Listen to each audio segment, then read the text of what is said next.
Hello, everyone. I am Ben Johnson, and this is the Perpetual Chess Podcast. Perpetual Chess is a weekly chess interview show with accomplished chess players, authors, personalities, and adult improvers where they discuss their lives, their careers, and share tips about how to improve at chess. For more information, go to perpetualchesspod.com. So without further ado, let's get to the show.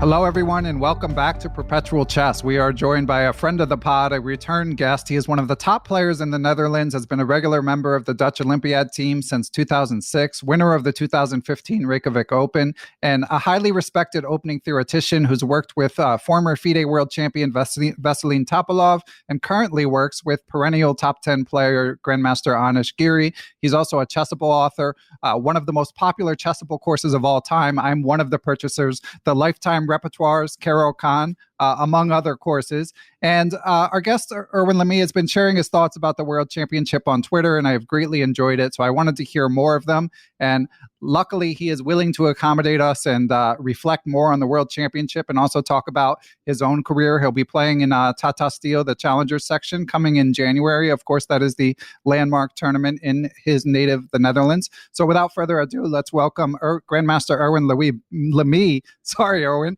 back to the show. Hi, Ben. Thanks for having me again. Sure. Sorry for the mispronunciation there. So Erwin, as we were saying before we hit record, I personally am not tired of talking about the World Championship. I don't think you're tired of opining on it. So apologies to any guests who are, but I'm very eager to hear your perspective about the match generally. You had some prescient predictions on Twitter about what openings would occur, but let's dial back and sort of, since we didn't have you on the record before the match, what were your expectations for the match going in, Erwin? Well, I think first of all, I mean, since I had no stake in this match, I'm not, as you know, I'm not working with Magnus or with Nepo. So I'm just looking at it like any other fan, I think. So I was just greatly looking forward to this match, and I did think that Carlsen would be a big favorite, but given the fact that he had, considerable trouble winning those matches against Caruana and Karjakin, I thought that could get, again, very close, very tense. Basically what we saw in the first 6 games, I should say. And after that, we'll get to talk about what unfolded after that, I guess, yeah. Yeah, we will for sure. And from an opening perspective, Erwin, again, you worked with Grandmaster Veselin Topalov and were on his World Championship team in 2010. So that may have impacted the accuracy of your predictions. What were you expecting stylistically from both players? And were you surprised by what transpired? Especially, I think Nepo being so solid was not tipped by everyone. Yeah, it's very interesting. I mean, the approach by both. But first of all, I should say that when I was working with Veselin for his match with Topalov, that was 2010, and the changes that chess has undergone since that time, it's immense. So the preparation, the engines especially, they've improved so strongly. Preparation is much deeper than 2010. So that is the first point to make. And then to the strategy of the both players, I think that Nepo really tried to close things down with Black in a very forceful manner. You could see that in the Catalan game, for instance, where he played b5, which is a very direct way of playing, trying to basically close the game down as fast as possible. The Petrov is basically the opening to close the game down as fast as possible as well. While Magnus was left a little bit more room for play, I would say. He was, of course, also playing solid systems. So Marshall is very correct opening, solid opening. But within the Marshall, he tried to slightly deviate, play slightly different, even you could say slightly offbeat ways of playing. His move Rook B8, for example, with which he countered the A4 anti-Marshall, was not that popular before the match. I think it will gain enormously in popularity now. But before the match, after A4, the main move was either Bishop B7 or B4, and Magnus deviated with Rook B8. So he slightly tried to get his opponent into different in a different territory, leaving room for play, let's say. Well, I think that, as I said, Nepo, he just tried to close the game down with Black and tried to press with White in this anti-Marshall. Yeah, and I've seen, of course, given that we know the results of the match now, it's natural that people are going to be looking for ways to suggest things Nepo could have done differently. And I have seen some people suggest that Nepo, being known as such a dynamic and creative player, perhaps he shouldn't have played sort of in like a Karjakin style as black. Do you have an opinion on that? Is it just too easy to say that after the fact? It is, right? It is. I mean, right now, everybody. It's very easy to comment now on Nepo's strategy, but I think if you look at the first 6 games, he was doing completely fine. I mean, in the Catalan, for instance, which is an opening. Let's say stylistically, we wouldn't immediately place a Nepo in the Catalan section. He's a Grunfeld player by nature. He's a Najdorf player against e4, but at the same time, he has been expanding his repertoire somewhat. I mean, in the candidates, we saw him playing French already. He played the Petrov in the candidates as well. So he has expanded his repertoire quite a lot.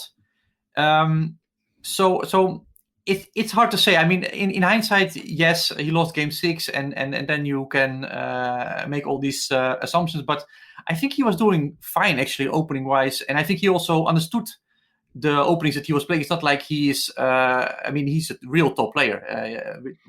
I mean, he's there for a reason. He can play various openings, various types of positions. For instance, the game, the Catalan, the second game, where Nepo got surprised with the move knight e5. Yeah, I thought he handled that game extremely well. I mean, he really managed to find... in a very difficult, complicated position, he found a way of playing that game, and he got even the better position, even you could say arguably a winning position. So yeah, I'm not convinced that had he gone for the Grunfeld or the Najdorf, that would have significantly changed things. I'm sure that Magnus and his team were also prepared for that. Obviously, they would have tried to hit him there with some interesting ideas that they undoubtedly had been working on for months. So it's hard to say.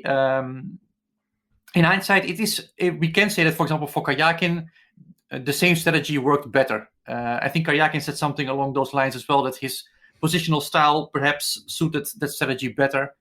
But I'm really not so sure. If you look at the first 6 games, Nepo looked fine. And I think it was more a matter of losing that 6th game and the way he dealt with it, or at least the way it looks to everyone. I mean, we were not there, but it looked to everyone not being part of the teams, let's say not being close to the players, that something psychologically happened there that just prevented him from coming even close to his normal level after that game 6 loss. Yeah, and of course, that's been a topic of much discussion. You know, how much time Nepo spent away from the board was uncharacteristic. I mean, people, again, had sort of touted the possibility going into the match that he would make some, that he has a tendency to rush moves, and that seemed to bite him once or twice. Do you have any theories on what was going on in his head? I mean, once the epic game 6 didn't go his direction? Yeah, it's on the topic of him moving fast. That's also something that brought him to the match. Of course, he is someone, and I think Magnus even has gone on record saying that even if you beat Nepo, you still don't get any pressure from the game because you feel like you're constantly under pressure. Right. So he is constantly banging out this move, and I played myself against Nepo, and of course I'm not in his league at all. But I've experienced the enormous speed with which he's playing. It puts enormous pressure, and even though he may sometimes, as a result, not play the best move, he's able to that pressure that he is constantly applying. It's really hard to deal with. It has. I mean, those mistakes that he made, those blunders that he made. I'm not sure it was because of moving. I thought actually that in this match he was playing relatively calm. We haven't seen this kind of games where he had more than 2 hours on the clock, etc., which is very usual for him. So yeah, it's very hard to say. What brought him into the match is quick play, putting pressure on the opponent, but it's hard to say just how that backfired in the match because it's also one of his main strengths. Yeah, and the blunders were of slightly different characteristic. I mean, I feel like, there's really three major blunders in the games that came after Game 6. There was the one where he allowed his bishop to be trapped, the one with Queen A3 check, which was, losing a pawn to a double attack, and then the one in the final game allowing the queen to come into G4. And to me, the two first blunders were of a similar character. They looked like they could have been somewhat impulsive moves where he just didn't do his due diligence, or maybe just his head wasn't in the right place and he couldn't spot them. But then the last blunder to me was of a different character. He thought for 9 minutes on that move, and it's the kind of move where danger signs are flashing going into it. So he was clearly concretely calculating and just missed something. I mean, obviously this is an audio only podcast, so we can only go into too much detail, but do you have any theories on what happened there on the last blunder in particular, Erwin? I've seen the interview with him where he says he simply missed the move queen takes G4. Queen G4, yeah. I mean, he only considered black taking the pawn on F2, and for the listeners it's maybe hard to envision, but essentially he just missed black taking a pawn with check. It's the definition of a blunder. Sometimes it's just hard to explain, but I think in this case it's just the match was essentially over, and this was just they could also have drawn 2 more games. It would have also been. I mean, for me, after the second loss, the match was over for me. And what I also found somewhat disappointing, I think, if we speak about the blunder Queen A3 check, where he lost the A7 pawn, he could still have defended very well. I mean, after Queen A3 check, black could have played Queen D6, and after taking the pawn on A7, black could go G5. And once again, I will not go into too much detail, but that is still a pretty difficult position to crack for white. And in the game he just went down very fast. So it shows that he was just not in the right frame of mind, I believe, after that loss in Game 6. And I think that is the main issue, I think, for him this match, at least from the outside. It looked like he was just not prepared for being down in the match, or so it seemed, at least. Yeah, I mean, it's the sort of thing you can visualize all you want, but until it happens, it's a different ball game. And I mean, as I've mentioned before on the podcast, it was, I mean, Magnus in interviews before the match said he was curious to see how Nepo would react if he fell behind. But I don't want to gloss over Magnus's accomplishment. I feel like it's the Nepo sort of takes the headlines just because of the way the match played out. But Erwin, what struck you about Magnus's play in this match? Yeah, of course, Magnus, he pushed him there, obviously. So there's a clear reason why somebody cracks. It's Magnus just did what he does very well with black. He played the Marshall, in this case anti-Marshall, obviously, because the real Marshall is no longer really played these days. Top players have sort of given up on taking the pawn. So with black, he just tried to be solid, as I said, slowly equalize. And with white, he was trying to put pressure. And he was not afraid to drag the games out. He was also not afraid to leave some play in the position, which is also a sign of strength, obviously. And to be honest, I was never fearing that he would lose with the black pieces. Those Marshalls. I know there was this moment where Nepo could have played C4 in one of those anti-Marshall games, and he would have gotten a clear advantage. But even there, it's still a long way before it's actually winning. And Magnus is very good in those positions. He plays them very well, and it's simply very hard to beat. Even if you get the advantage, it's going to be very hard. And like I said, with white, he was just trying here and there. In the Petrov, he was not so successful. But then again, this idea, of course, this Catalan type of setup with B3 and C4, this worked out perfectly. And it's just one of those things. It's in this match, I had the feeling that openings were very important to get the surprise and get an idea. And Magnus finally managed in that game and got the win going, even though, of course, there were many adventures in that game 6. Yeah, and for any World World Chess Championship opening junkies. Sagar Shah of Chessbase India has now done interviews with Peter Heine Nielsen and Vladimir Potkin, the head trainers of both players. This and they go through every game. It's obviously on video as well. They're 90 minutes each, and definitely recommend listeners check them out. And Peter Heine Nielsen said the same thing as you, Erwin, regarding the Marshall, just that basically elite players, they kind of knew that it wouldn't be a mainline Marshall once they decided that Magnus would go down that route.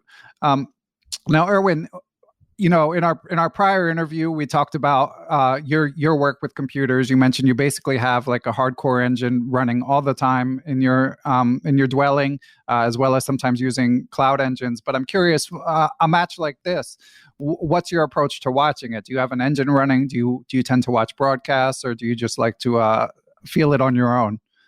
Yeah, like I said, I'm a fan like anyone else. So first of all, I had all the broadcasts open, and in some I muted the sound. So there was one was really open, and then I would switch around between. That's a grandmaster move there, yeah. Yeah.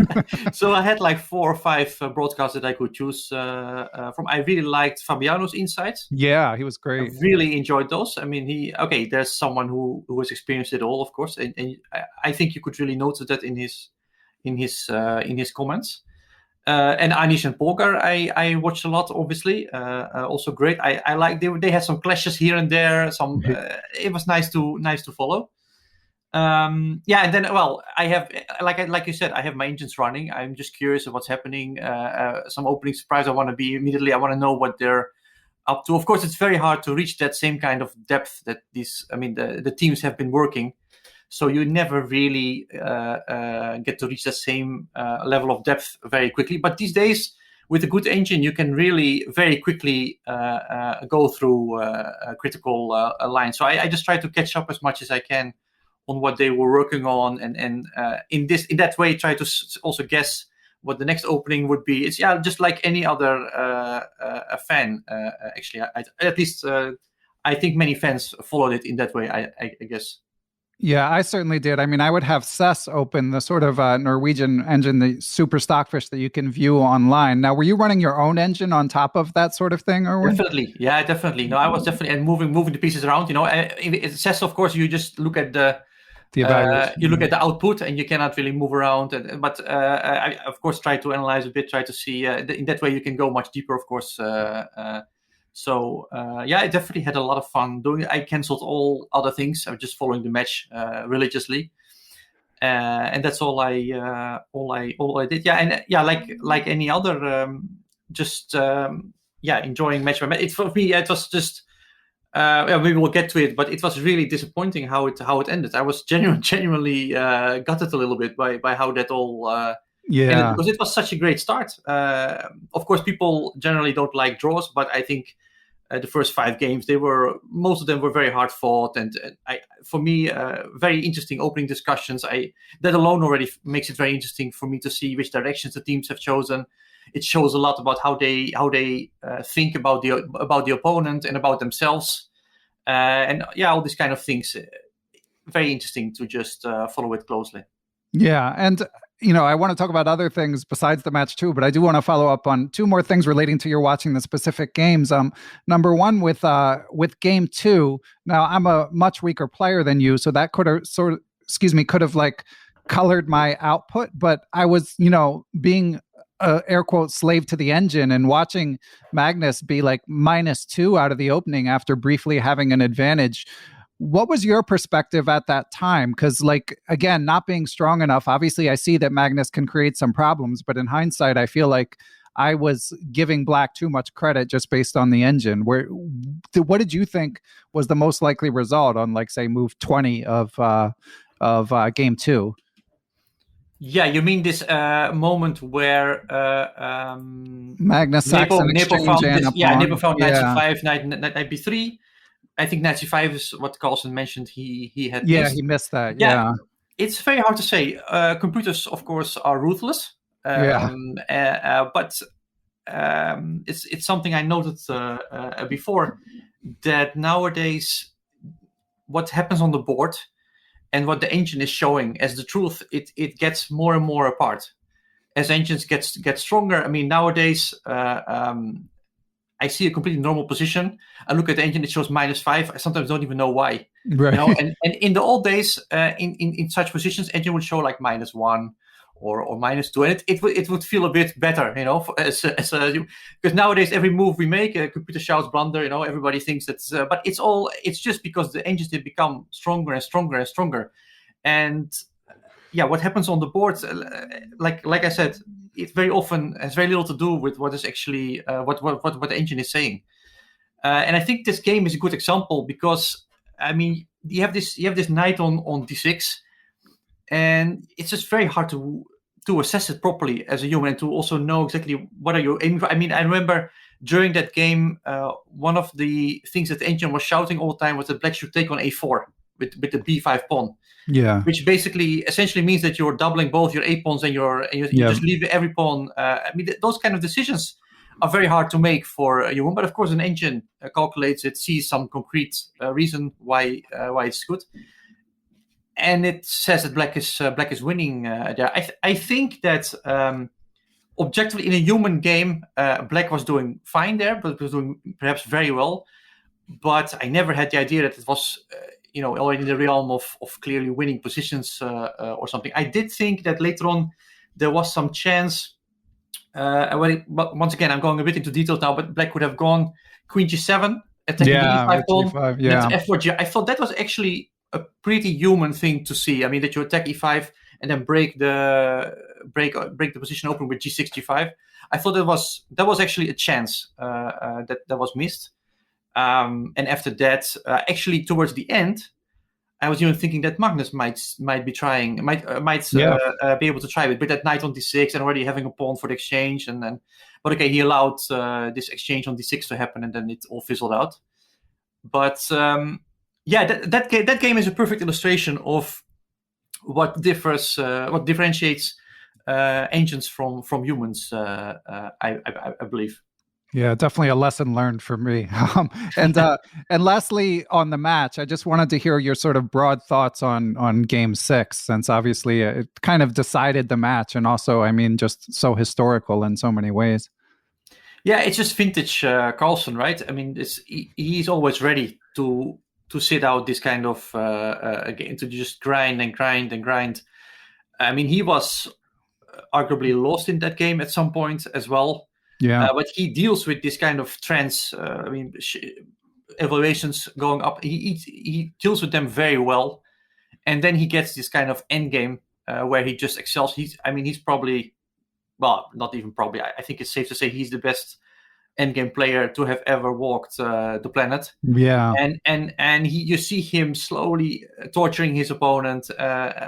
It was very impressive to see, and actually, Nepo did fine, for a long time. He defended quite well, made some minor mistakes, perhaps practically speaking, allowing Magnus to take on a3, for instance, was probably not very practical. Made his task a lot harder. But even after that, objectively speaking, he was still well within the game. But Magnus just kept pressing and pressing, and the whole 8 hours, 136 move. What was it? I mean, it's really an epic game. It's fantastic. I followed all the way, obviously, and really impressive how he managed to pull that off. And I can imagine it's clearly a breaking point, of course.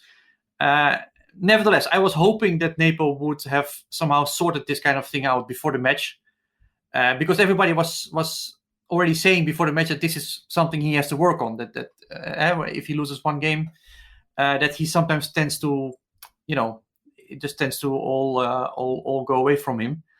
And I was really hoping that he would manage to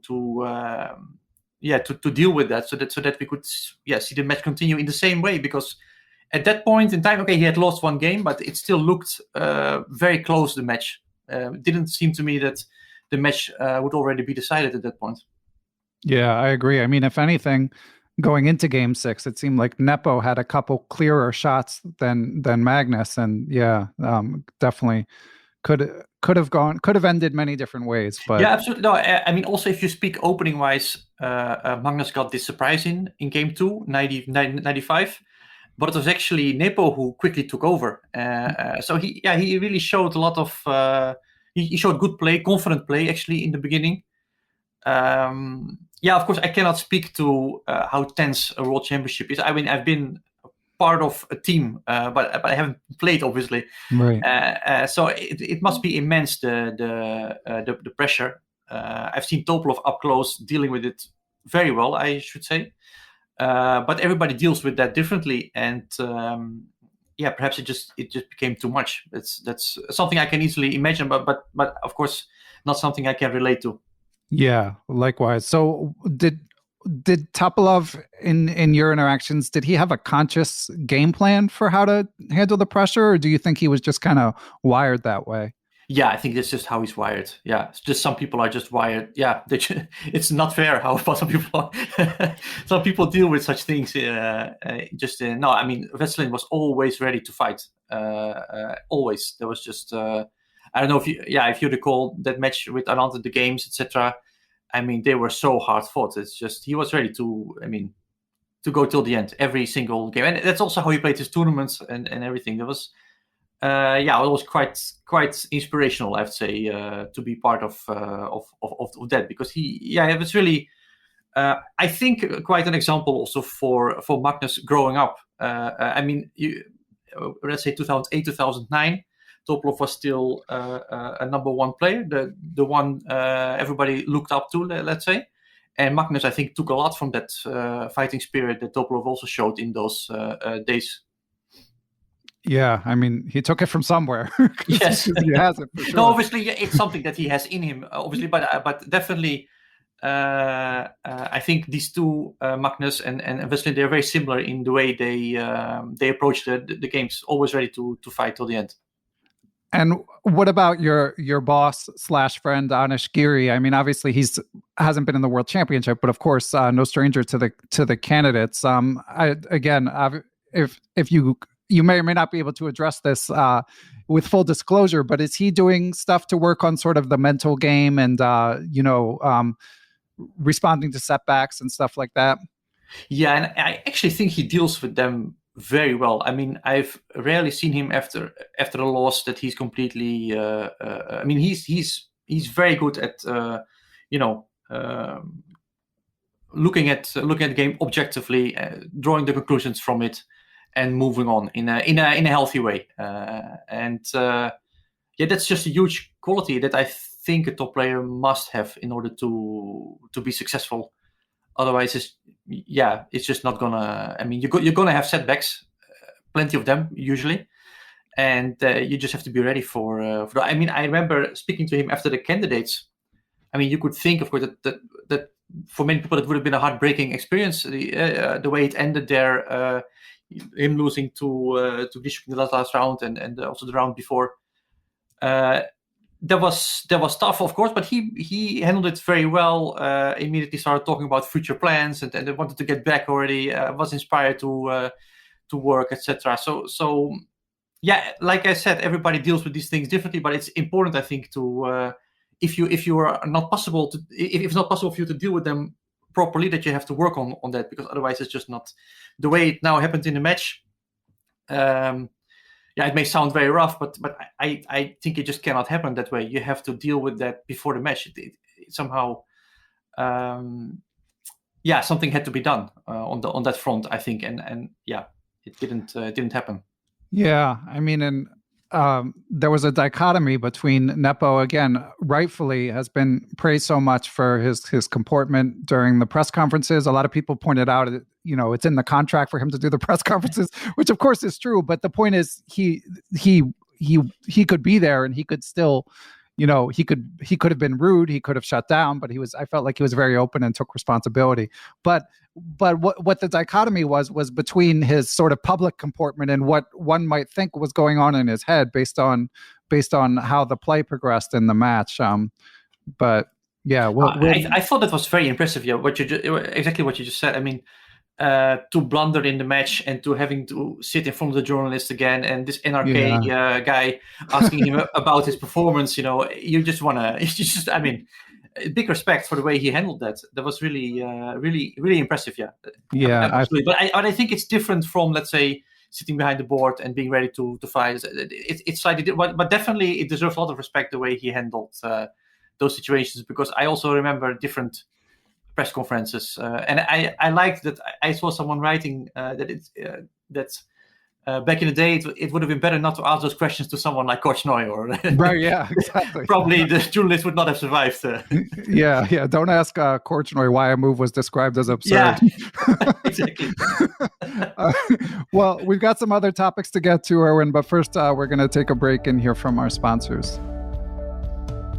What is new from Chessable, you ask? Well, friend of the pod FM Kamil Plichta just dropped Lifetime Repertoires Accelerated Dragon. I know a lot of Accelerated Dragon enthusiasts have been waiting for that, and I've heard rave reviews.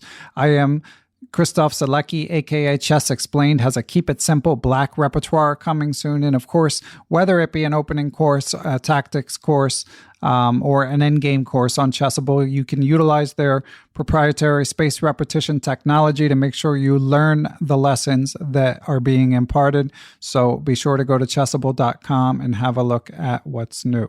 Good news, listeners. According to aimchess.com, I'm now only behind on the clock 75% of the time in my blitz games. That's actually huge progress for me. I'm going to keep working to bring it up, and I recommend you use aimchess.com to address whatever weaknesses you may have in your game, whether it be playing with the white or black pieces, a particular opening, or a particular phase of the game. They give tailored lessons for whatever their algorithm detects, and of course, their algorithm scrapes the games from the major chess playing sites themselves in order to tell you what you need. If you decide to subscribe to aimchess.com after checking it out, be sure to use the promo code Perpetual30. Details are in the show notes. Check out aimchess.com. So, Erwin, you've got Tata Steel coming up, and I've got a burning question for you that I've been meaning to ask many guests. You know, Tata Steel, one of the landmark classical chess tournaments on the calendar every year. And as I've mentioned before, I love the sort of the iconic background of the North Sea, and I've never been there. And I've often wondered, is that a poster or is that actually a window overlooking the sea? And those who have watched Tata Steel will know what I'm referring to. No, that is actually a poster. Yeah, that is a giant. How do you call that? It's just a giant poster that they. It's a sports hall where we play in, and before the tournament starts, they spend a few days preparing the entire venue. So they hang this poster along all the walls. Actually, are covered with this typical Tata Steel tournament. Poster, is that the word? Yeah. I mean, there might be another word for it, but it gets across the idea. Yeah, that was my working assumption because the view is just too perfect. But I had to ask just to be sure.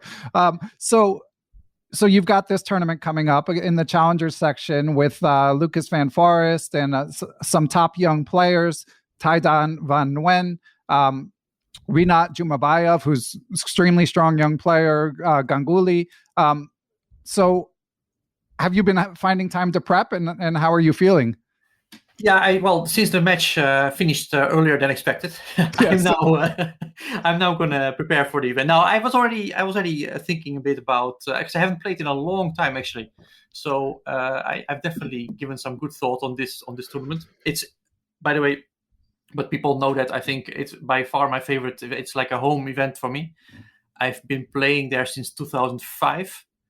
And it's every year it's fantastic to come there. The atmosphere, I mean, you've never been, but to me it's very rare that you see hundreds of people visiting the tournament hall. Obviously, this year with COVID, it's going to be a little bit more difficult. Probably, it's going to be a little bit smaller, and perhaps there will be no visitors this year, which would be a pity. I don't know that for a fact, by the way, but I'm assuming that something will change compared to the normal years. Last year was also different, of course. But nevertheless, I mean, I'm looking forward to it tremendously. And the Challengers group, it's traditionally a group where a lot of talents get the chance to, first of all, gain experience, but also get the chance, of course, to qualify to the to the Masters group. I mean, Magnus Carlsen played in the Challengers. Then it was called the B group, but he started, of course, famously in the C group, B group, A group, etc.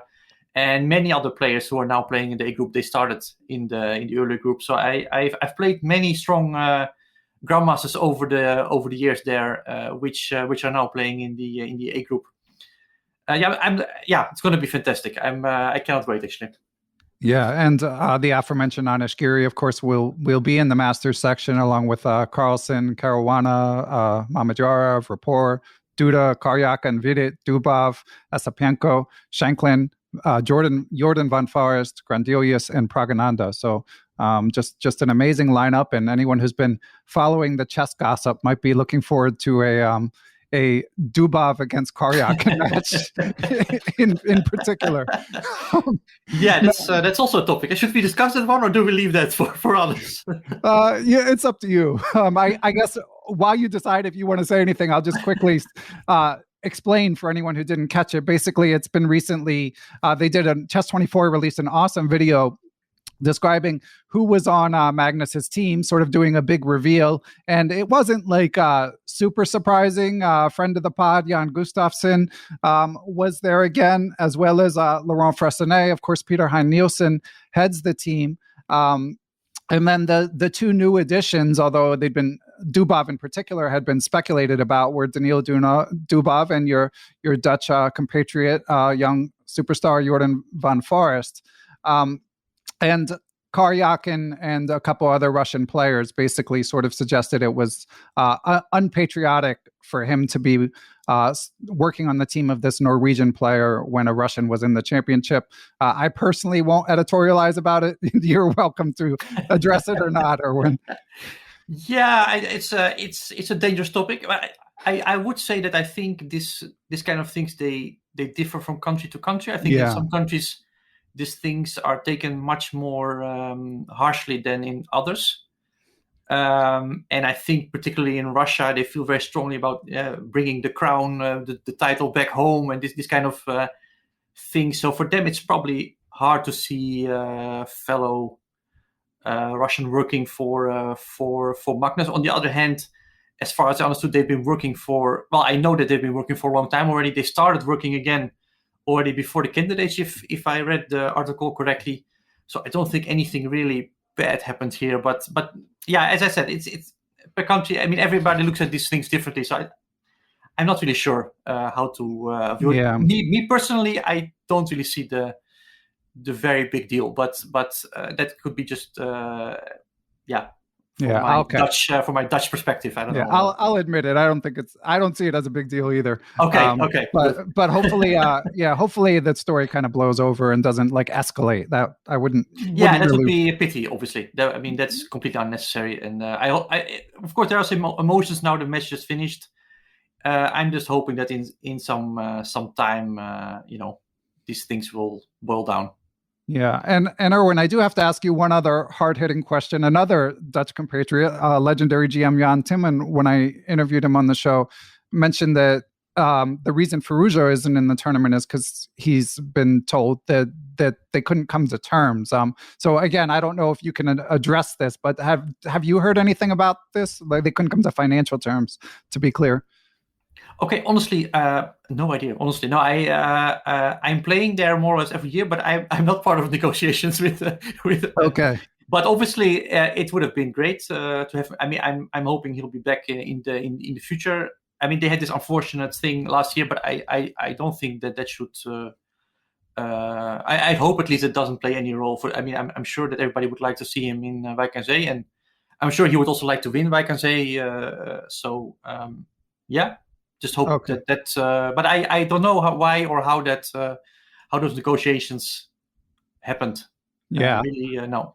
Yeah, and it's still an amazing lineup. I mean, they always do a good job of you have your old stalwarts, but also there's always some newer players. I'm excited to see, especially. Yeah, the mix is great. I mean, normally.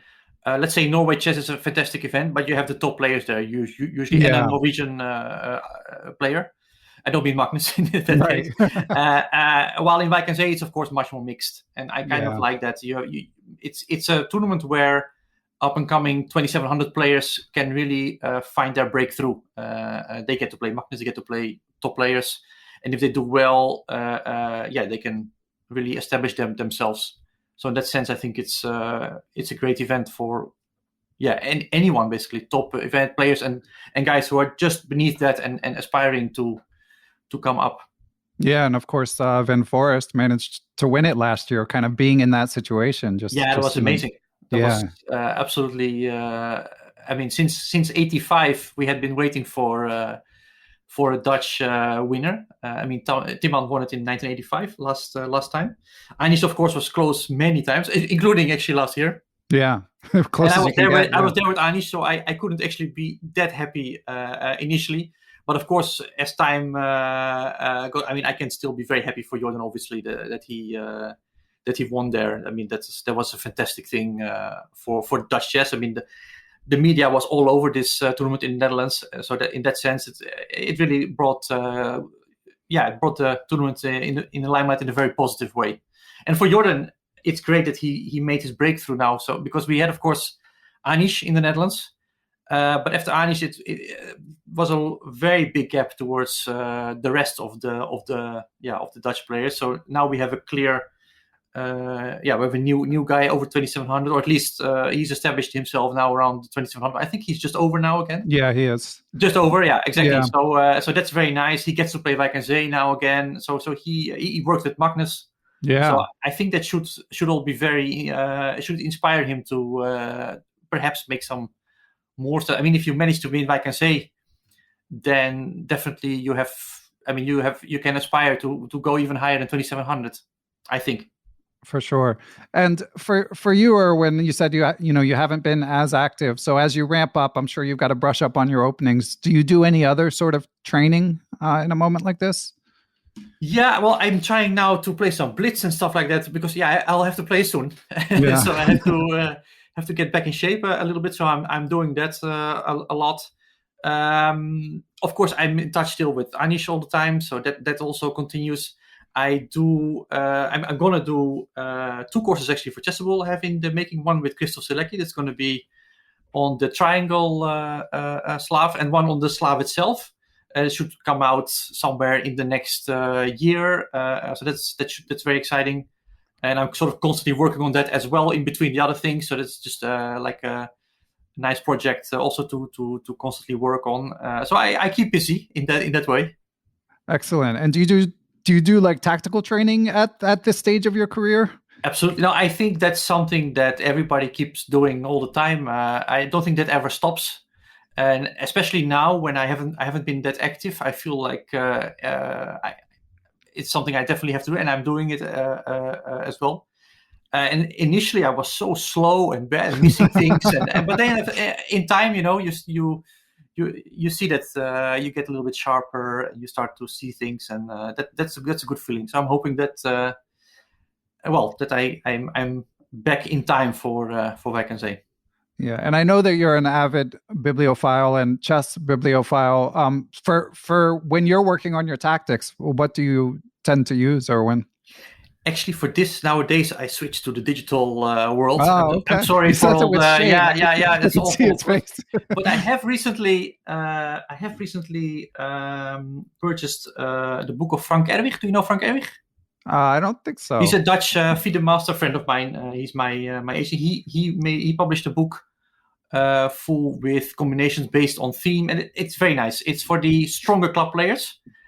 So that means it's kind of perfect for me as well to just leaf through and just try to quickly solve. And very often I'm still going wrong. So he made a very nice selection. He's a trainer as well, so he really selected those things over years, and quite like that one. On the topic of books, Sattler's last book is great as well. It's a little bit off topic, but I really enjoy everything he writes. I enjoy generally, but recently he's been, of course, ever since Game Changer, I think he's made a jump into the engine world, and he really makes that world look very well. He really has a very engaging way of writing, and it's a fantastic book. It shows something that I also feel personally very strongly about, that in the past people used to say that, well, don't use a computer when you try to get better at chess. Don't use an engine. Don't look at the engine. But he actually tries to show the reader how you can improve from working with an engine. Because nowadays, in the old days, engines were good at pointing out tactics, but they would not really be good at just making good moves. But these days, of course, engines can do anything. So it's very much worth working with engines to improve your game. And he had many interesting ideas and suggestions for people to improve their game in that way. And I thought it was a very interesting read. Yeah, Erwin, of course, is referring to Matthew Sadler's The Silicon Road to Chess Improvement. I've been reading that as well. I'm hoping to interview him soon. And it's striking. He just exudes joy for like a lot of people. A lot of people, when once engines get involved, I think especially at the club level, like you can use them to check the best move, but they don't tend to like enliven your interest in chess. But for him, it's the total opposite. He doesn't mind just getting crushed by the engine like 30 games in a row. What I really enjoyed also, I'm not sure if it was him or if it was someone else, but I saw him online tweeting about this. He various game positions from the match, to come back to the match also, he actually fed them to his engines and let them play these positions out. So like bishop takes b4, for example, this famous moment where Nepo missed a chance. Yeah, in game 6. He gave this position to the engines, let them play it out, and it was very interesting to see his conclusions and it's really it's an account also on Twitter to follow, because he posts new engine stuff every single day, beautiful games, fragments, analysis. It's very, very interesting to read and to follow. Yeah, and he's got an underfollowed YouTube channel related to the book as well, and of course, his recaps with Kasparov were awesome. So of course, I thought everything with Kasparov is great. Of course, when it comes to chess, I'm just. It's fantastic. I mean, as a child, coming back to Wijgerdan again, I was present in this game between Kasparov and Topalov. Yeah. So I mean, from a childhood, and I guess for most people, in fact, but from childhood, I've always, I mean, he's this larger than life person. So every time he speaks about chess, I'm just completely, I'm just listening, just whatever it is. It's I'm loving it. Yeah. Yeah. And the combination with Sutton is great, because he also really knows how to get the best out of Gary. And I agree. And have you've told the story of the epic Kasparov Topalov game in Wijgerdan, but I don't believe we discussed. Have you met Kasparov in person, Erwin? Yeah, but not like. I mean, we don't really know each other. No, I mean, okay. I've seen him, for example, in the St. Louis events where he played, and Anish was also there. But I don't really know him in that sense. No. Me either. Yeah, it's unfortunate. Yeah, and he of course retired in 2000. I mean, I've played against Carlsen, against Anand, against Kramnik. In Wijgerdan, I had most of those opportunities were in Wijgerdan. But yeah, Kramnik, of course, Kasparov, I should say, retired, of course, earlier, so I never got the chance to play him. That would have been, of course, epic.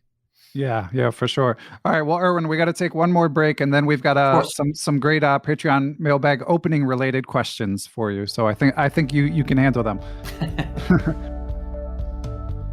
Perpetual Chess is brought to you in part by Chessmood.com. Chessmood was founded in 2018 by Grandmaster Avcek Grigorian. It's a chess education platform that gives you a structured path to work to improve your chess. For $29 a month, you get instant access to over 200 hours of Grandmaster prepared video content and includes openings, middle games, and end games. They also have an active online community where you can find training partners and fellow chess enthusiasts. Don't forget to check out their free content. They have a great blog where their grandmasters share their own thoughts on chess improvement. I get it delivered to my inbox. So to learn more about Chessmood and what they offer, be sure to check out their website, chessmood.com. And we are back, Erwin. And number one is the hard-hitting question from frequent question submitter who's been sending in some great ones, Alex Friedman, which is E4 still best by test? Wow, Bobby Fischer fan. Yeah, exactly. Yeah, hard to say. Is it still best by test? I I think nowadays, at the top level, we speak about top level, I assume. Yeah. I think that nowadays a player just looks at the other at the opponent that he's playing on the next day, and just decides which course to take, where he has an idea, he or she has an idea, an opening idea, and to say that e4 is better than d4 at this point, after e4 right now, objectively speaking. Marshall, Berlin, Petrov, it's all completely fine for black. But against d4, of course, there are similar issues. Which openings against d4 do the engines like the best? Nowadays, there is this endgame. Let me just say the moves, because I seem to have forgotten the name. d4, knight f6, c4, e6, knight f3, d5, knight c3, c5. Okay. And if now c takes d5, c takes d5. This endgame has been played now, many times on top level.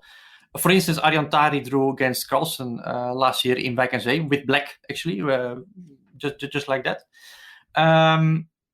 That's one issue. Of course, also very solid. The way, for instance, Nippo now played the Catalan. From a white perspective, that is actually one of the few areas where you can still try to probe, because after knight c3, we get into that endgame instead of g3. If you understand what I mean. So while in e4 generally is of a more forcing nature.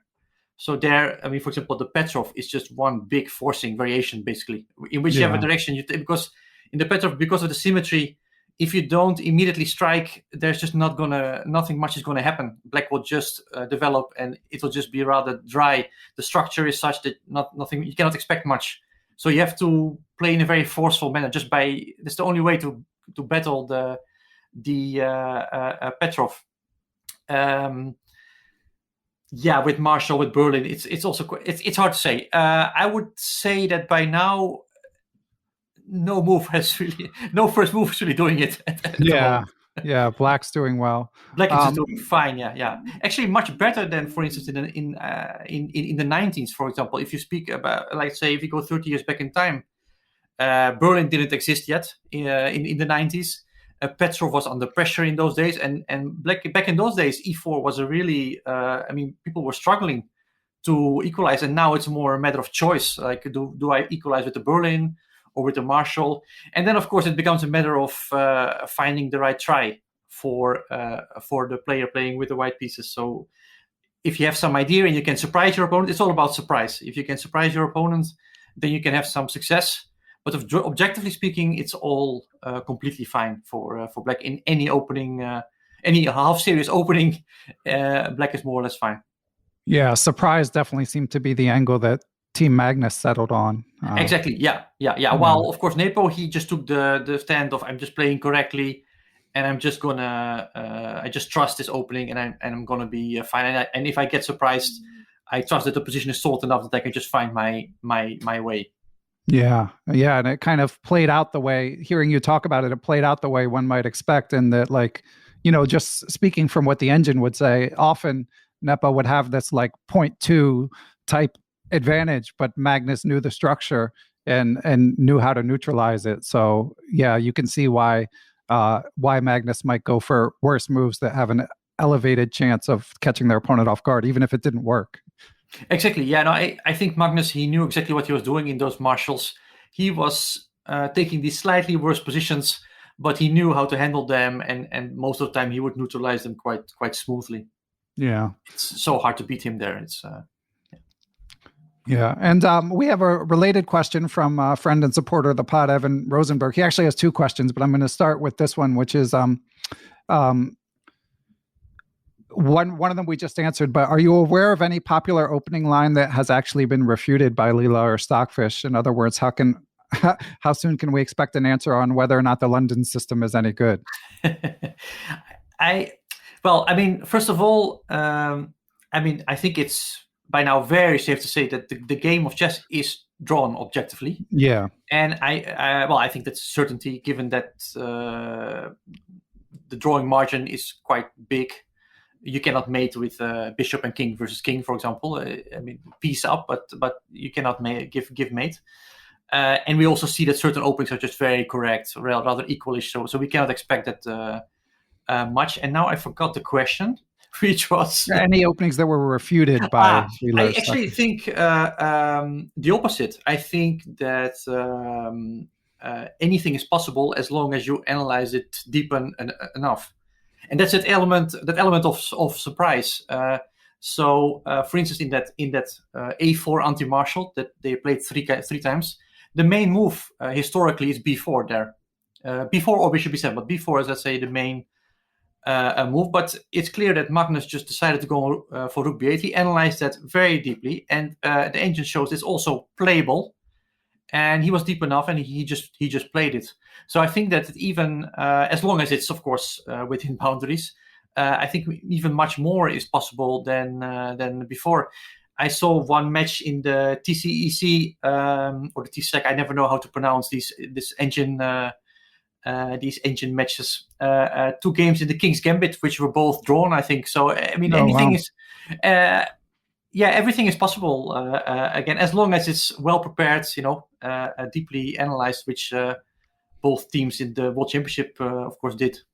Okay, so King's Gambit fans can take heart that it might not be losing. White can maybe hold. At the same time, I don't think it's. I mean, Caruana said it very correctly. I think he said at some point during the commentary, they were discussing the possibility of Nepo playing F4 on the second move. And then Caruana said something like, well, it's just an extremely bad opening, so it's not going to happen. It's rough, but I'm afraid it's true. I think we all have a soft spot for this opening, but I don't think we're gonna see much of it on the top level soon. Yeah, it was funny to me that people would even suggest Nepo would play it in the World Championship. And Evan Rosenberg's other question was, he says, is there any utility to the role of a second for non-grandmasters? I'm a lowly NM getting ready to compete in my first round-robin IM Norm Invitational. Would having a second be of any greater benefit than simply working with a coach, or is that excessive? I would just, very important, I think the strength of the player, I didn't hear in the question. He's about 2,200 FIDE, Evan is. Right. And he's going to play an IM event. Yeah, it's very hard. I mean, the role of a second and a coach, it is a bit of a gray area between the two. I mean, during, for example, my work with Topalov during the match, I was a second. I mean, I was working on openings 24 hours. No, not 24 hours a day, but the engines were running 24 hours a day. Right. While as a coach, you also meet. In between events, you try to improve someone's play. You work on areas that the player is not so good at. And I think up to a reasonably high level, that is still probably worth more than somebody just feeding you opening lines. And I think at 2,200, that I think having a good coach is still more beneficial than having like a true second who just throws opening lines at you. But of course, ideally, you find yourself a coach that can guide you a little bit through the openings, and it can also tell you a little bit more about the game. So that's the perfect combination of things. So if he can find that person, I think he'll be set for his IM event. Okay. Yeah.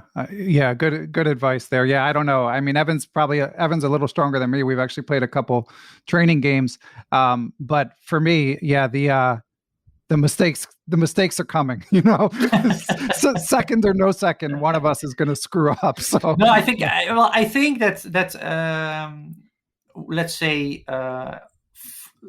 a beginner obviously benefits much more from somebody who gives him pointers like what should you be looking for in the game, and what is the game of chess actually about. And then you get a bit more serious, and then you get annoyed because this guy on the club, he plays this same opening line all the time, and he all the time succeeds.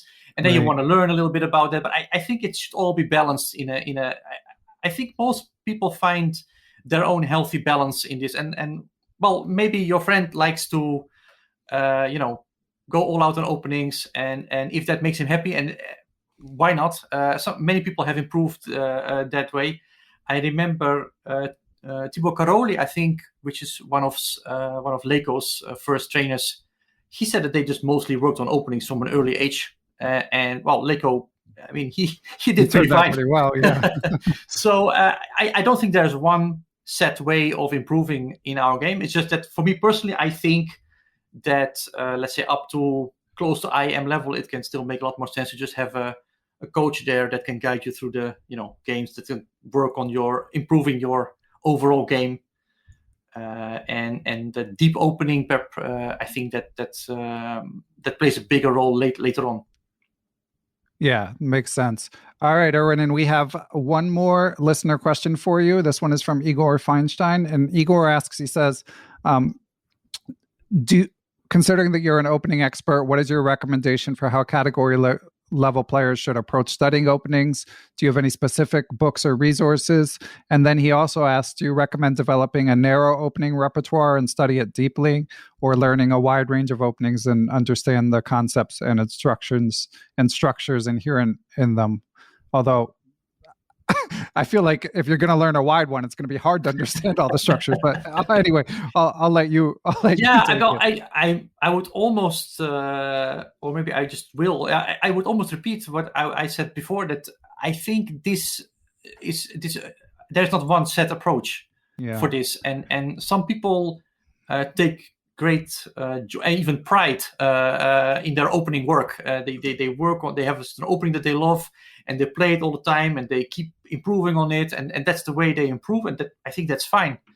And other people, they despise opening work, and they would much rather prefer to have some kind of narrow repertoire. The London system you mentioned before, perfect opening to just play. You put the bishop on f4, you put a pawn on e3, get the bishop, the f1 bishop into the game, and you just start playing. And for many people, that works perfectly, and others would find that horrible. So I think it's very hard to say what kind of repertoire somebody should be choosing or playing when you are starting out. One of my first trainers, Cor van Wijgerdan, always said that the open games fits a beginner better, because there tends to be more of a clash early on, and more tactics, and more it fits better in the way you're learning the game.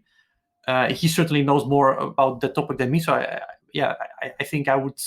That's an advice that is perhaps a good one to follow. And how to learn? Well, Chessable, of course, is an option. The move trainer.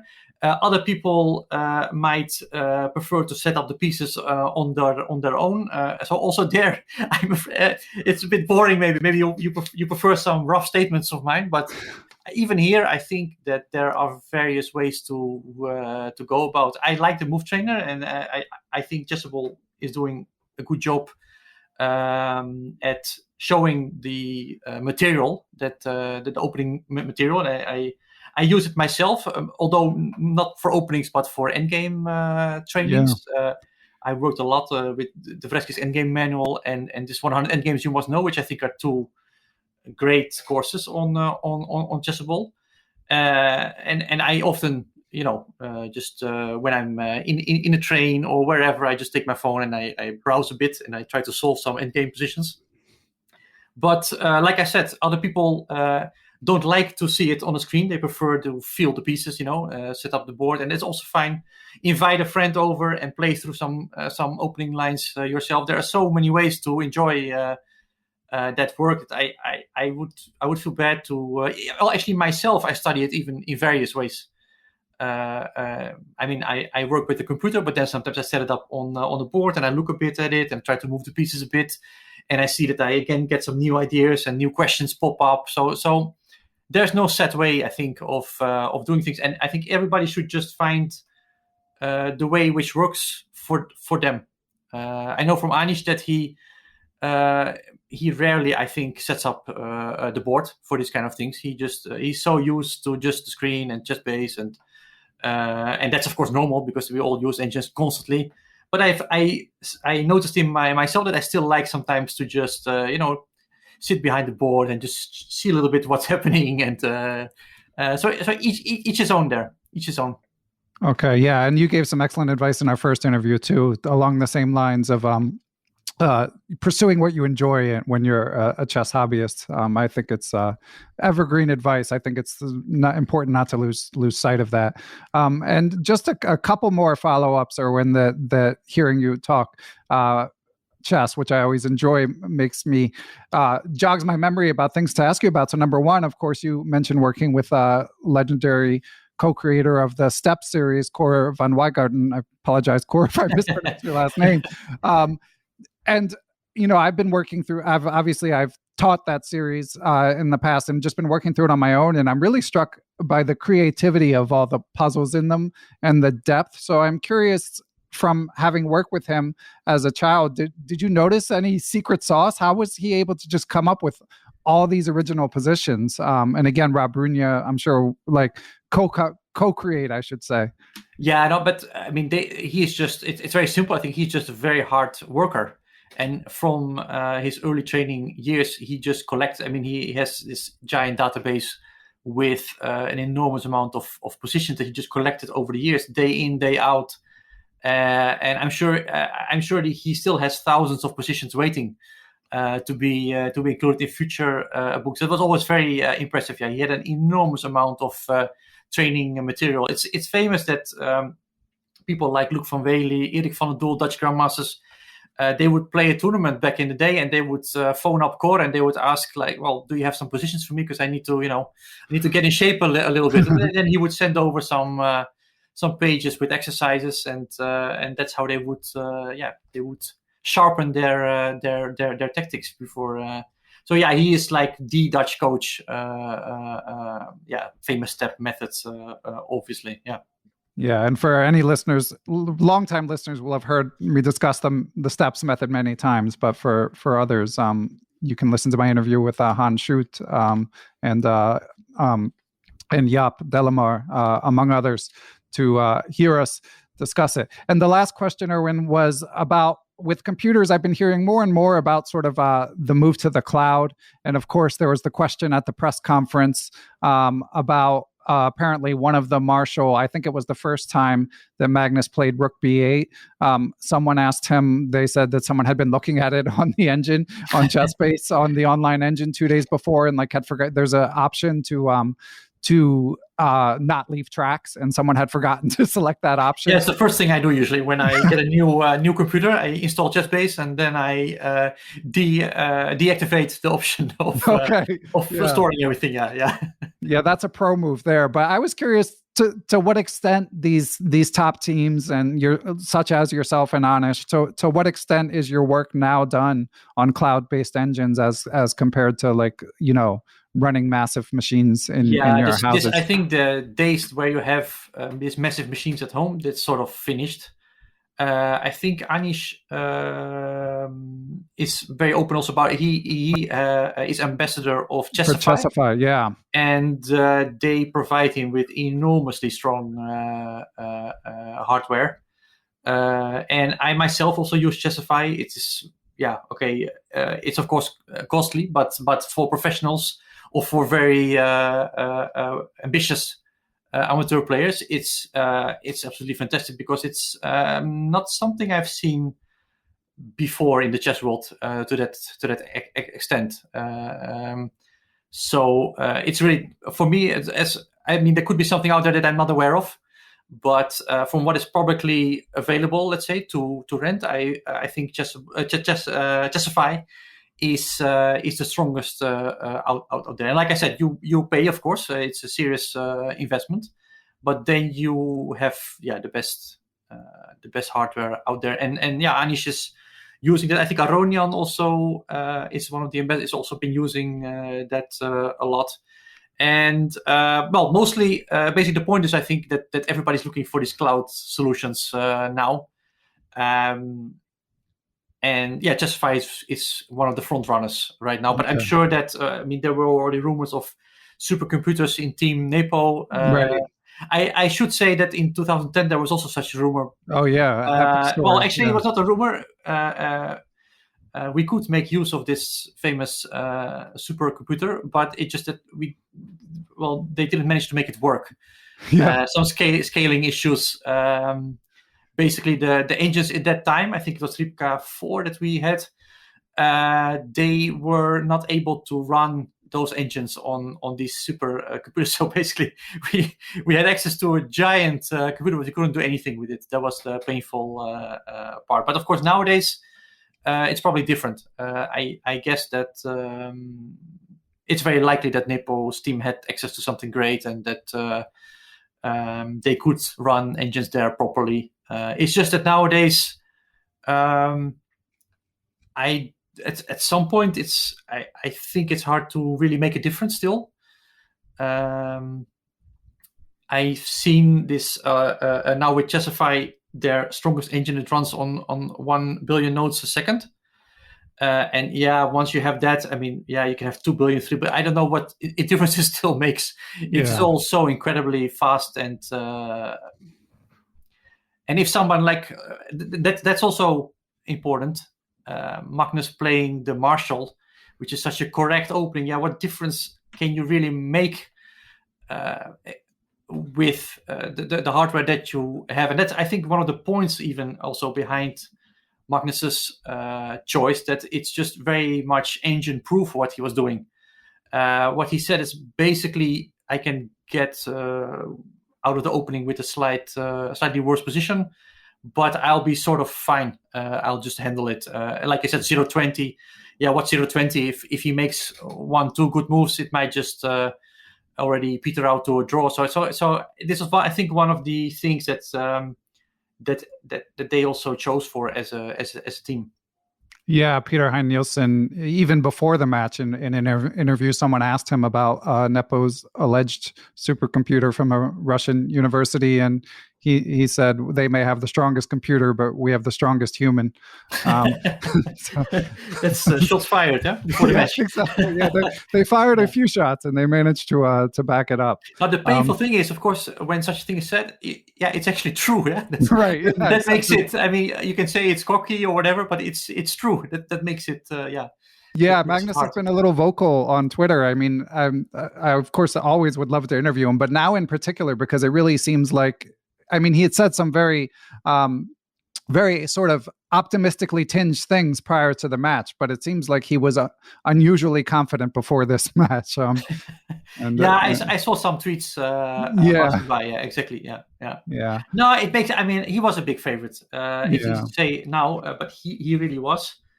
Yeah, but like I said, I think given the first 6 games, as we conclude a bit the match talk, I mean, after these first 6 games, it's a pity how it all unfolded.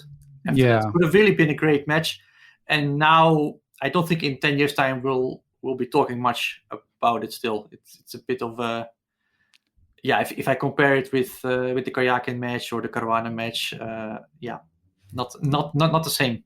Yeah, and with time, it might be easy to forget just how tense the first 6 games were. Yeah, exactly. I think people already forgot. I mean, people look at it like Magnus crushed Nepo, but if you would just show someone the first 6 games, you would just say that, this is anybody could win this match. Yeah. All right. Well, Erwin, this has been amazing as expected. Do you have anything you'd like to address before we wrap this up? Well, I'm just looking forward to the next match.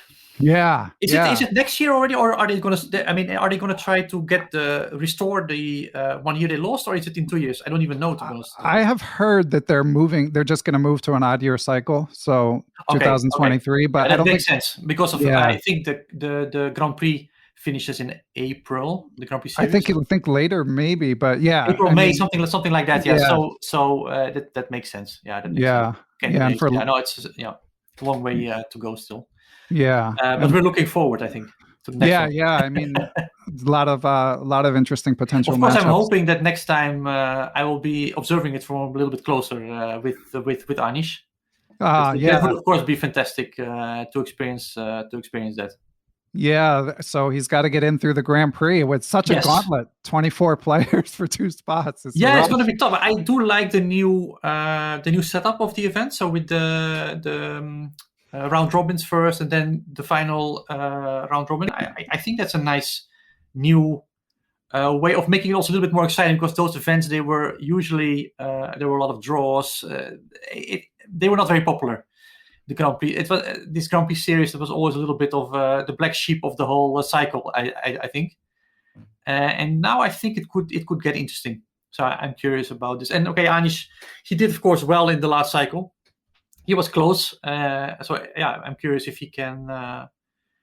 If he can do it again, maybe a little bit better even this time. Yeah, and I don't know if you can speak for him in this case, but I was given what we're saying about how hard it is to qualify. I personally was quite surprised he didn't play in the FIDE Grand Swiss. I don't know if there's anything you could say about that decision of Anish's. Yeah, I'm not even 100% sure what it was. I think. No, you caught me a little bit off guard there. Yeah, I mean, I know, like that was not a decision that we discussed together. I think it was something related with other commitments. But yeah, no. I would you would have to ask him. I'm not 100% sure on what the reasoning was exactly. No, but of course that was also a chance to qualify. So in general, he would of course try to be there. I think. On the other hand, now it's clear that it has to happen via the Grand Prix, so it's clear. We have a clear target now. Excellent. All right, and good luck to Anish as well as should be fun. I would love to see him in the candidates. Yes, no, that would be great. Of course, that would be just that's something that we of course will be striving for now. That's the main goal right now. Yeah, makes sense. Okay, well, Erwin, thanks so much. So with Chessable, you've got your 2 courses with IM Christoph Zielecki. Is that what's next in the pipeline? Yes, those 2 courses. So one on the Slav that I will do by myself, one on the triangle Slav. So that's with starting with the moves d5, e6, and c6. Okay. So we'll discuss the Notenboom variation, very sharp. Marshall Gambit. So it's very, very interesting a course that will be. And then on the Slav, yeah, I'm planning to do something new also, a little bit on the topic of what we spoke about earlier, that how to study openings. In the Slav, for instance, I'm recommending one variation. I'm not going to details where Black sacrifices a piece on e4 and gets 3 pawns for the piece, and there are many typical endgames there. And I'm going to be trying not to just give the moves, but also to show how to play typical endgames in this variation. I'm trying to push it a little bit to a broader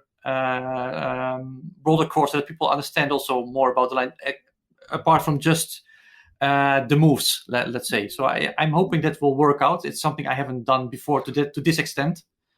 So it's going to be a bit bigger, this course, than normal, and it's going to feature more purely chess-related stuff next to the pure moves. So we discuss the typical positions that come out of the opening and how to deal with them. And as such, I'm trying to give more understanding to the student on how to play the opening. So that's the idea. Sounds good to me. Yeah. We need all the understanding we can get. And I guess in 2 years we'll be back to discuss the match that has happened then. Sounds good to me, Erwin. Thank you so much. Really appreciate it. It was great to be back here. Perpetual Chess is proud to be a member of the Blue Wire Podcast Network. Be sure to check out their sports and pop culture related podcasts as well. I also, as always, would like to thank Matthew Passy for producing the show. Without Matthew, Perpetual Chess would not exist. And I want to thank everyone who listens to the show, whether it be on your own without telling anyone about it, keeping it secret, or if you're helping to spread the word, all the better, whether it be telling a friend about a particularly impactful interview, or whether it be writing a positive review online. All of that stuff helps get the word out and helps Perpetual Chess continue to grow. But most of all, of course, I want to thank those that provide financial support to Perpetual Chess. Without you all, Perpetual Chess would not be possible in its current form.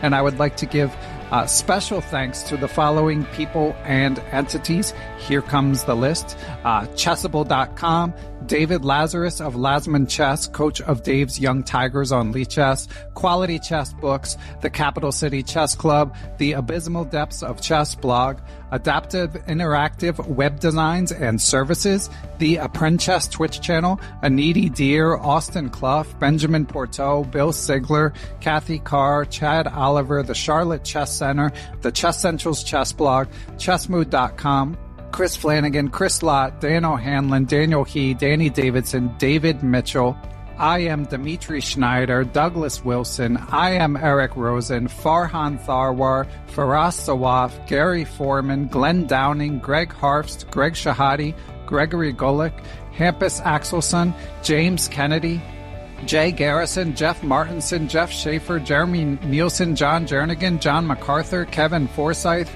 Kevin Gilmore, Kevin O'Callahan, Kevin Pryor, King Cell, the King's Crusher YouTube channel, the law offices of Stuart Katz, Matthew Feeney, Michael Can, FM Michael Oplin, Mr. Mike Shahadi, Michael Sullivan, the famous Mr. Dodgy, the Nerdnace Twitch channel, Perry McManus, GM Peter Prohaska, Peter Sodi, Philip Flemons, the Playmore Chess Academy of the Hamden Chess Club, Ray Lillywhite, Reuven Fisher, Rick Rivas, Robert Hansen, Ross Crossland, the Seattle Chess Club, Shane Unger, Stefan Kelty, Stephen Martinez, Sven Gierson, Thomas Tachenko, Todd Bryant of StrongChess.com, Todd Kennedy, The Vintage Patzers, which is a Chess.com improver group, Wayne Beam, and I also would like to thank the following: #ChessPunks, who are the adult improvers on chess Twitter, Ace Vallega, Adam Fowler, Adam Johansson, Adam Ralph of ChessEngland.com, Adrian Gutierrez, Al Hastings, Alan and Maggie Sue, Alex Pejas, Alexander Markovitz, Antonio Cancino, Antonio Leonfort, FM Andre Terakov, Dr. Andrew Perry, Angus McLeod, Barry Hessian, Bill Gruber, Bill Juniper, Bill Moran, Bill Trammell, Brad and Andy Rosen, Brandon Halseed, Brian Chase, Brian Mullis, Bruce Scott, Bruno Johnson, Brian Tillis of Palm Beach Chess, Cameron Davis, Ken Kabadayi, Chad Hilton, Chad Likens of Rose City Chess in Portland, the Chess Dojo, Chess for Charity Jacksonville, Chess Patzer Spain, Dr. Charles Snodgrass, Chris Kiefer, Chris Wainscott, Christopher Baumgardner, Christopher Chabris, Christopher Wood, I am Christoph Zalecki, aka Chess Explained, Coach Jay's Chess Academy, Costa Carras, Courtney Fry, Craig Mallon, Daniel Ginsberg, Daniel Naylor, Dave Best, Dave Saylor, David Blaskacek, David Brown, David Goris, David Hamblin, David Cramley, David Peterson, Dennis Parrish, FM Donnie Ariel, Dwayne Edmonds, Ed Daly, Ed Mead, Edwin Rodriguez, Eric Baldwin, Ethan Smith, Evan Rosenberg, Ewan Richardson, Ian Mason, Felipe Mayo Perea, Fox Valley Chess Club, Francis Letarte Lavoie, Frank Tortoris, MD, Frank Zananes, Gary Andrews, Gary Lewis, Gautam Narula, Gene Stewart, George Foote, George Harris, Giovanni Russo, Gregory Higgins, Han Shu, Harish Srinivasan, Howard Vihan, Jacob Kovac, Jason Apollo, Jason Murray, Jacques Pari, James Aspinwall, James Bonastia, James Muir, Jason Woolham, Jay Tuttle, Jaydeep Chakrabarty, Jeff Anderson, Jeff Davis, Jeffrey Martello, Yep Hoyland, Jerry Wells, Jesse DeCumos, Jesse McNulty, Jim Jones, Jim Ratliff, Jim Sadler, Joe DeSano, Joe Valdez, Joel Thomas Ramos, John McAdams, John Tully, Juan Almaguer, Dr. John Fallon, John Fernandez, John Fontaine, John Hartman, John Jeffrey, John McMurtry, Jonathan Bannister, Jonathan Slater, John Quist, John Tully, Jose Rodriguez, Justin Gardner, Justin Goodfellow, Jen Shahadi, Joel Rocky, John Thompson, Grandmaster Josh Friedel, I am Kari Christensen, WGM Katerina Nemtsova, Kelly Palmer, Krishna Gopala Krishnan, Kyle McAvoy, Larry Cook, Larry Reiferth, Lars Wiesen, Macaulay Peterson, Maria Emelianova, a.k.a. Photo Chess, Mark Chaves, Mark Fitzpatrick, Mark Miller, Mark Wilkins, Marko Butolovich, Martin Knudsen, Martin Krug, Matt Ferrari, Matthew Coughlin, Matthew Tedesco of SeattleChessMeetup.org, Matthias Plock, Mechanics Institute Chess Club of San Francisco, Michael Allard, Michael Hudson, Mike Clem, Mitchell Fabian, Nate Goebel, Nate Solon, Neil Bruce, Nigma Malajanov, Nicholas Isabel, Olaf Mueller-Michaels, Pablo Davila, GM Pascal Charbonneau, Passy Passanen, Paul Bain, Paul Clarkson, Paul Eckert, Paul Sweeney, Paulo Santana, Peter Lux, Queenside Management Limited in Switzerland, Randall Montgomery, Randy Temple, Ricky Grijalva, Richard Hallenbach, Richard McCormick, Richard Tucker, Robert Callahan, Robert Turner, Robert Wall, Robert Wilson, Rory Coleman, Ryan Bird, Samson Teaches Chess, Satyajit Malagu, the Say Chess YouTube channel and publishing empire, Scott McKinnon, Scott Rose, Sean Krause, Sebastian Finsterwater, Sergey Makagon, Seth Ruzica, Seth Will, Sean Tracy, Silver Knights in Richmond, Simon Schmidt, Stefan Roller, Stephen Miller and Tom George, WGM Tatyev Abrahamian, Terry King, Thomas Brown, Tim Brennan of TacticsTime.com, Tim Seymour, Timothy Ha, FM Timothy Wall, Tobiah Rex, Tom Edsel, Tommy Farron, Tony Rotella, Tyron Price, Victor Beauchamp, William Brock, William Peterson, FM Zhao Cheng of Chess1000.com, Zachary Haskin, and Zhivkor Stoyanov. Thanks for listening, everyone.